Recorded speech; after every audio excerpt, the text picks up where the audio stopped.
আপনাকে তো বুঝতে হবে, আপনি যে জ্ঞানের ভান্ডার এই সমস্ত কথাবার্তা গভর্নমেন্টের কথা বললে কিন্তু আমি এখন আটকে দেব। উনি যদি এভাবে কথা বলেন, এই যে এখন আপনি যে দেখেন না, এই যে আপনি কি চাইছেন বলে বলেন, আপনি সিভিলিয়ান ফোর্স কাকে বলেন না, আপনি দেখাচ্ছেন অত্যন্ত ভদ্র ব্যবহার করা হচ্ছে, আপনি ভদ্র ব্যবহার করছিলাম, ভদ্র ব্যবহার ভালো লাগলো না।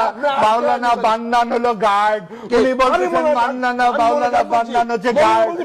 আমাদের আলিম চৌধুরীকে যখন তুলে দিল, তাহলে পিস কমিটি যদি জামাত হয়ে থাকে, উনি তো স্বীকার করতেছেন ওনারা পিস কমিটি, এই পিস কমিটির মানুষ মেরেছে,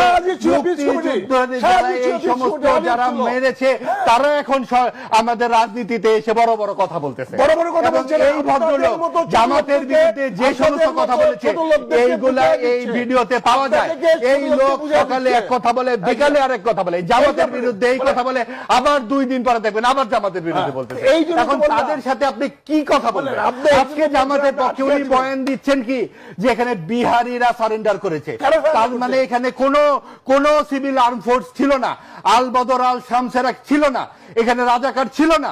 এই জামাত কি করেছে তাহলে? জামাত তখন এই মুক্তিযুদ্ধ বিরোধীর সাথে কাজ করে নাই? এটা বললেই আমরা বিশ্বাস করবো। জামাতে প্রত্যেকটা শহীদ বুদ্ধিজীবীর প্রত্যেকটা ঘটনার সাথে জামাত জড়িত, ছাত্র সংঘ জড়িত। এই প্রত্যেকটা ছাত্র এই শহীদ বুদ্ধিজীবীর হত্যাকাণ্ড ঘটে নাই এই দেশে। কারা করেছে? ইস্ট বেঙ্গল জিজ্ঞাসা করেন, সেকেন্ড বেঙ্গল জিজ্ঞাসা করেন কারা করেছে? ইন্ডিয়া করেছে।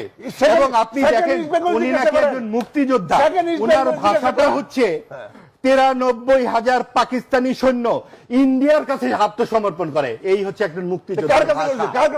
এই হচ্ছে মুক্তিযুদ্ধের ভাষা।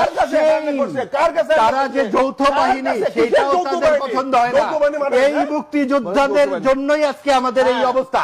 বাংলাদেশে যে পাকিস্তানি যে ইসলামের দিকে যে যাত্রা, আজকে জামাতে ইসলামের এই উল্লম্ফন, এই অপভ্রংশের কারণে। কারণ ওই যে পাকিস্তানি এই ভূত এখনো রয়ে গেছে। পাকিস্তানি ভূত দর্শন একটি বই আছে।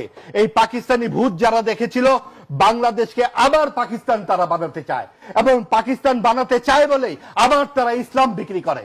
এখন তারা যেমন ইসলাম বিক্রি করছে, 71 সালেও ইসলামের নামে তারা মানুষ মেরেছিল, এবং তার আগে 23 বছর এই ইসলামের নামেই ভিন্ন ভিন্ন নানান রকম যুদ্ধ এখানে পরিচালিত করেছে।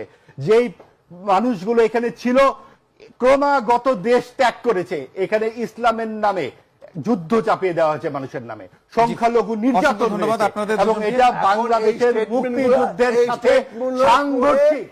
মুক্তিযুদ্ধের সাথে এই প্রসঙ্গ সাংঘর্ষিক। আমরা একেবারে শেষ পর্যায়ে চলে এসেছি। কথা বলতে না দিলে এই হচ্ছে অবস্থা। কথা যদি আপনি না বলতে দেন তাহলে তো এই অবস্থাই হবে। বাংলাদেশে আপনি বলতেছেন এটা আওয়ামী বয়ান, বিএনপির বয়ান। বিএনপির আমলে 15 ঘন্টা মুক্তিযুদ্ধের দলিল লেখা হয়েছে, এটা আওয়ামী লীগের আমলে নয়। এবং 15ই আগস্ট সেটা আপনাদের মতো এই আপনাদের মতো মুক্তিযোদ্ধা যারা আমরা একেবারে আপনাদের দুজন অনুরোধ করছি, আমরা অনুষ্ঠানের সর্বনাশ আমরা একেবারে শেষ পর্যায়ে চলে এসেছি। জামাতে করে। অসংখ্য ধন্যবাদ আমাদের